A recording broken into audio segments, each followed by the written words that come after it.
Okay, welcome back to how to increase your conversions in your marketing.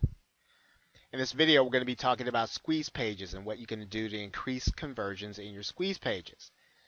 Now, we're going to be looking at a squeeze page done by Charles Kirkland and a partner promoting a Facebook ads product. And what you'll see in that product and in the squeeze page that drove traffic to the to their call is that the focus is very narrow, right? So you won't find that there's a lot going on their page, and you're going to see that here in a minute. The content should be above the fold. So again, these are things that you can do on your squeeze pages. And you're going to see that in this very highly converting page. And you're going to see how this really plays into people taking the action that you want. Of course, when you don't have a lot of content, it's all above the fold. It's going to load quickly, and your page should load quickly also. You should have a captivating headline, and it should be focused on the strongest benefit. You're going to see that here also. And again, you can use these things as a checklist.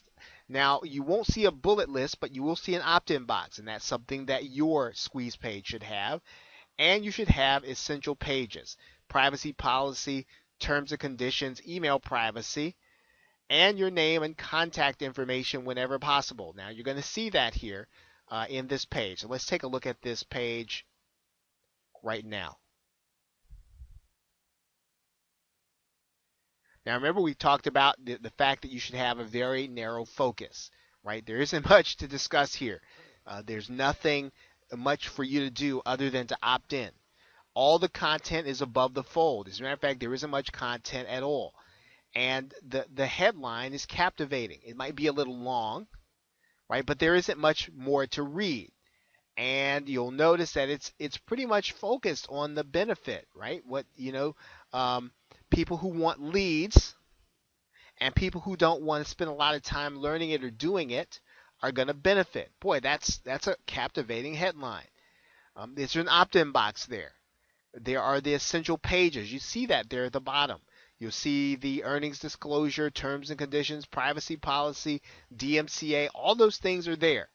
Okay, so that doesn't turn people off. As a matter of fact, it gives people trust that you're trying to do things the right way. Your name and contact information. I'm thinking that if you went to look for ES3 Marketing LLC in Limestone, Tennessee, you'd probably find somebody you'd be able to contact.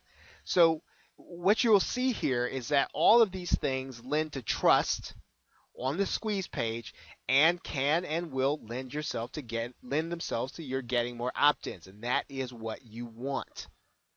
Okay, so make sure that you look at that example and then use these things on your squeeze pages to make sure that you are getting the maximum conversions. Okay, and with that, thanks, and I will see you in the next video.